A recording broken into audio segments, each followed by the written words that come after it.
मुश्किल और मुतनाज़ा तरीके से ही सही, लेकिन शहबाज हुकूमत इक़्तिदार में अपना पहला साल जो है मुकम्मल कर चुकी।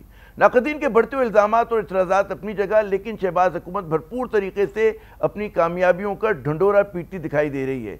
ये नहीं कि हुकूमत के खिलाफ जो है मज़ाहमत दम तोड़ गई है, ये मज़ाहमत अपनी जगह जारी है, लेकिन इसके बावजूद हिज़्ब इख्तिलाफ जो है वह हुकूमत और उसके इत्तेहादियों को मनमानी से नहीं रोक पाई। अब वो जो कहते हैं ना कि आईनी तरामीम हो गई, रिकॉर्ड स्पीड से कानून साजी भी हो गई और बज़ाहिर हुकूमत की गिरफ्त जो है हर मामले पर मजबूत दिखाई दे रही है।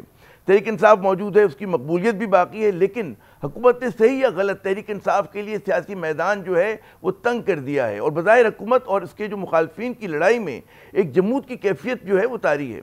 यानी इमरान खान की सियासी पैंतरे जो है मैदान जंग का नक्शा बदल नहीं पा रहे। अगले बरस के लिए PTI की क़यादत के पास क्या रास्ते हैं, वो हुकूमत को दबाव में लाने के लिए क्या कर सकती है, क्या करेगी, बात करते हैं पाकिस्तान तहरीक इंसाफ के सेक्रेटरी जनरल मोहतरम सलमान अकरम राजा साहब से। राजा साहब, सबसे पहले तो ये बताइए कि हुकूमत का पहला साल मुकम्मल हो गया, आप लोगों ने यकीनन मुकाबला जो है बड़ा ज़ोरदार किया, लेकिन हासिल जमा में हुकूमत जो है को आप मनमानी से नहीं रोक सके। क्या हम कह सकते हैं कि जी 5 में से पहला राउंड हुकूमत का हो गया? देखिए, ये एक इंतहाई मैं कहूँगा तारीख साल है पाकिस्तान की तारीख का।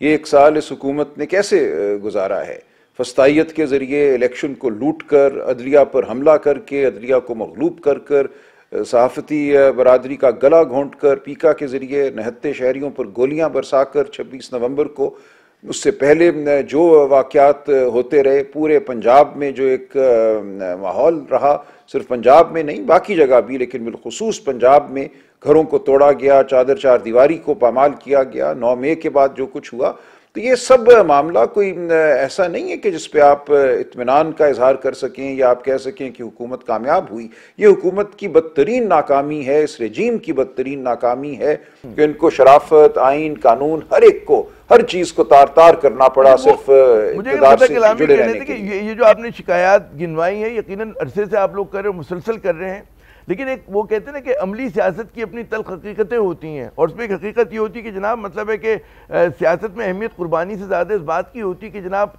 नतीजा क्या निकला। तो नतीजे में अगर देखिए, मैं कुर्बानी की बात नहीं कर रहा और यकीनन आप कुर्बानी की बात नहीं कर रहा, लेकिन वो जो अहदाफ हासिल करना चाह रहे थे उन्होंने हासिल कर लिए। तो एक तरह नहीं हासिल किए, मैं आपको यही अर्ज कर रहा हूँ ना, नहीं रहा। मैं प्रैक्टिकल पॉलिटिक्स की बात कर रहा हूँ, एक मोरालिटी अपनी जगह है, वो आप बिल्कुल दुरुस्त कह रहे होंगे। जी जी, आप अगर रुकेंगे तो मैं बात करूंगा। देखिए, बिल्कुल नहीं ऐसे होता।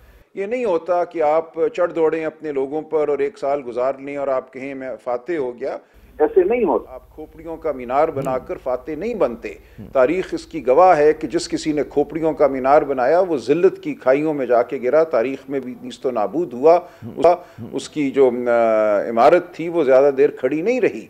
तो ये पूरा साल एक नंगा नाच नाचा गया है, ये कोई खुशी का साल नहीं है। कोई भी इस साल की वजह से अपने आप को आगे नहीं चला सकेगा। ऐसा नहीं है कि मैं अपनी कुर्बानियों की बात कर रहा हूँ और कह रहा हूँ हमें कुर्बानियों के नंबर दो। ये इनकी जो फस्तायत है वो खुद इनके गले पड़ी हुई है, आज इनकी आंखें झुकी हुई हैं, ये नज़र नहीं मिला सकते पाकिस्तान की आवाम से।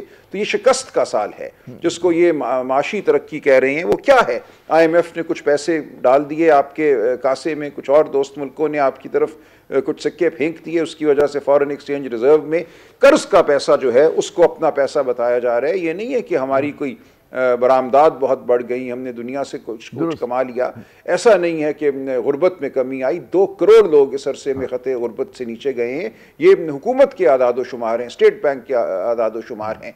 आप कीमत देखें दाल की, मसूर की, माश की, आप अंडे की कीमत देखें, आटे की कीमत देखें, 80% का इजाफा है पिछले 2-2.5 साल में। इस अरसे में 80% लोगों की आमदन नहीं बढ़ी। तो ये तमाम वो मामला, 1 मिनट रुक जाइए। देखिए, ऐसे नहीं होता कि बटन दबाएं और एक हुकूमत गिर जाए। जो तहरीकें होती हैं, जो एक शनासाई होती है जुल्म के हवाले से, जो शऊर की बेदारी होती है, वो हो चुकी है।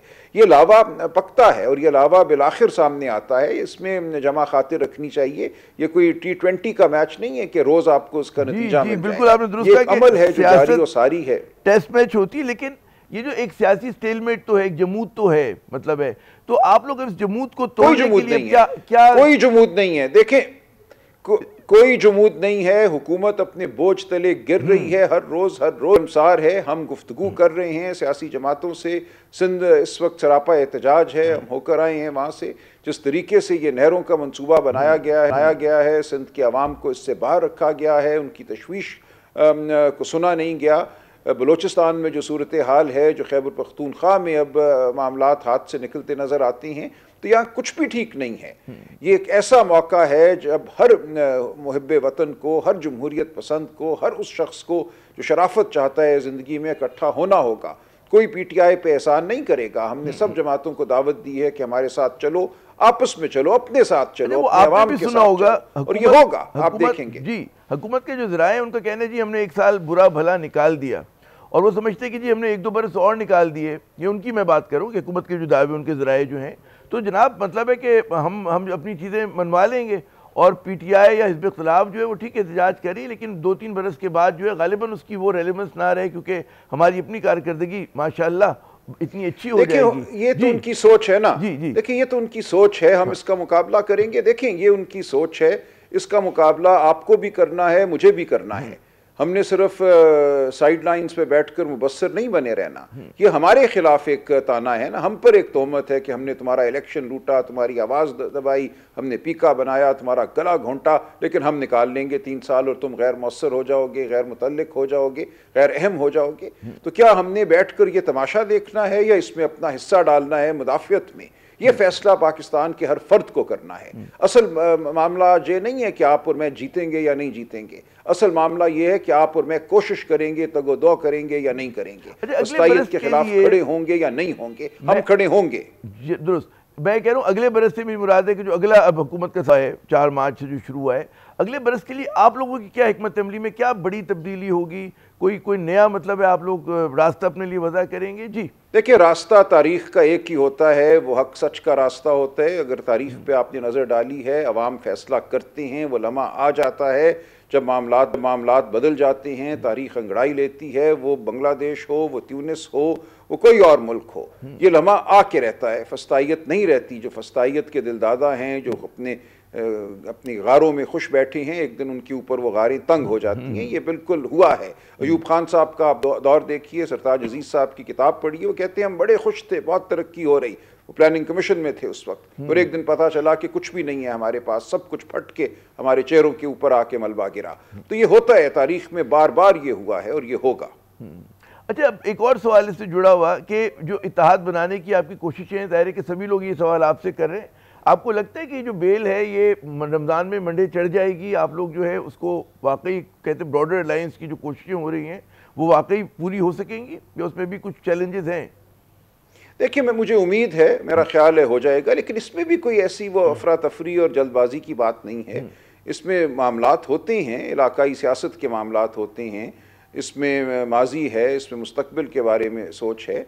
हम हर एक को दावत दे रहे हैं कि इस जमहूरी अमल का हिस्सा बनो। मुझे पूरी उम्मीद है कि यह दावत कबूल होगी। लोग हम पे कोई एहसान नहीं करेंगे। पाकिस्तान की आवाम का यह तकाज़ा है, सामने आ गए हमारे। ये जिन चीज़ों पे आप लोगों ने भी कौमी कॉन्फ्रेंस की थी, कहाँ पर गोट कहाँ पर फंस रही है? जहाँ पर कहते हैं ना कि इख्तिलाफी नोट है, वो कहाँ पर है? कोई ख़ास बात नहीं है, कोई ख़ास बात नहीं है। कुछ माजी के गिले शिकवे हो सकते हैं, कुछ लोकल जो सियासत है इस हल्के में, कौन किसके खिलाफ खड़ा होता है, कौन क्या कहता है, इस तरह की छोटी बातें हैं। कोई बड़ी आपके ख्याल में मौलाना फजल रहमान साहब को राम कर लेंगे आप लोग? कोई उसमें कोई बड़ा चैलेंज है? देखिए, हमें उनको राम करने का हमारा कोई इरादा नहीं है। ये इस्तिलाह शायद ठीक नहीं है। हमने उनसे ये कहा है कि आपका ये फ़र्ज़ है कि आप बाहर निकलें।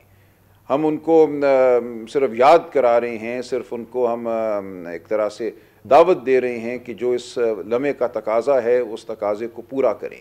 हमने उनको राम नहीं करना। दुरुस्त। अच्छा, मुझे ये भी बताइए जाते जाते कि गुज़श्ता रोज़ आपकी इमरान खान साहब से मुलाकात हुई, फिर हमने कुछ खबरें नज़र से गुजरी कि वकला की टीम में तब्दीली की बात हो रही है, ज़्यादा प्रोफेशनल सियासी की जगह प्रोफेशनल वकला की बात हो रही है। उसके बारे में कुछ बता सकेंगे अपनी मुलाकात के बारे में और वकला की टीम के हवाले से? जनाब जी, ऐसा ही है। बुशरा बीबी और इमरान खान साहब दोनों से मुलाकात हुई। उनका यही ख्याल था कि कुछ वकला जो हैं वो सियासी ज़्यादा हो गए हैं और पेशा वराना काम जो है उन्होंने पसे पुश्त डाल दिया है। तो उन्होंने फ़ैसला किया कि खालिस्तन जो वकालती मामलात हैं वो ऐसे वकील के हवाले किए जाएँ जिसका कोई सियासी नस्ब लैन नहीं है, एम्बिशन नहीं है, जो वकालत पे ज़ोर दे और गौर रखे। तो ठीक फ़ैसला किया उन्होंने। और जिनको उन्होंने सियासी जिम्मेदारियां दी हैं वो सियासी जिम्मेदारियां निभाएंगे, जिनसे उनको तवक्को है कि वो सिर्फ वकालत करें वो सिर्फ वकालत करेंगे, तो ये ठीक बात है। उन्होंने अपना स्पोक्स पर्सन मुकर्रर कर दिया कि अडयाला के बाहर आकर ना हर एक को ट्वीट करने का हक है, ना हर एक को बात करने का हक है। उनका स्पोक्स पर्सन जो है वही बात करेगा। न्याजुल्लाह न्याजी साहब को उन्होंने मुकर्रर किया है। इसी तरह बुशरा बीबी ने अपने स्पोक्स पर्सन मुकर्रर किए। तो बाकी लोग करते हैं, बेपर की उड़ाते हैं, कोई आधी बात करता है, कोई तोड़ मरोड़ कर बात करता है, इसीलिए उन लोगों को हटाया भी है उन्होंने। और कोई सियासी हवाले से कोई फैसले हुए, कोई बात हुई ऐसी? देखिए बिल्कुल बात हुई, लेकिन ज़ाहिर है वो ऐसी बात नहीं है कि मैं उसकी अभी तशहीर करूं। हम अपने अंदरूनी मामलात बिल्कुल देख रहे हैं। इत्तेहाद के हवाले से भी हम आगे बढ़ेंगे। हमारा एक बड़ा वाज़े तर्ज अमल है। हम हर एक को दावत दे रहे हैं और हम समझते हैं ये हर एक का फ़र्ज़ है। हम पे कोई एहसान नहीं करेगा अगर वो जमहूरियत के लिए खड़ा होता है। बहुत बहुत शुक्रिया राजा साहब, आपने अपना कीमती वक्त दिया। नाज़रीन, यकीनन जो बड़ा इंसान के लिए सियासी इस्तेहकाम है, और सियासी इस्तेहकाम उसी वक्त आएगा कि जब आइन पे, कानून पे अमल हो रहा होगा। वरना ये जो कहते हैं कि जो सियासी स्टेलमेंट है, जो हम देख रहे हैं कि मुसलसल एक कशीदगी है, वो पाकिस्तान को उसकी जो तरक्की की राह में एक बहुत बड़ी रुकावट है। वक्फा लेते